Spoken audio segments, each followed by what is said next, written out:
how to fix sponsor block this merchant on Cash App. So here's how it works. First, you want to check if you have a linked sponsor.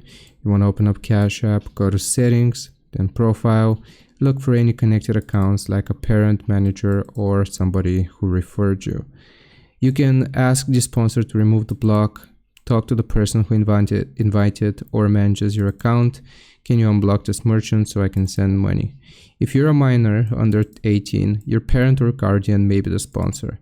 They will need to approve or adjust permissions in their app if you want to remove this message. Create a new independent account if that's possible. If you're no longer under their guidance or don't want restrictions, you can open a new Cash App account with a different email or number once you're 18. And the last thing that you can do is contact Cash App support. If you're unsure who the sponsor is, you can go to Cash App support something else, account settings, and they can further assist you. I hope this helps. Leave a like and sub. I'll see you next time.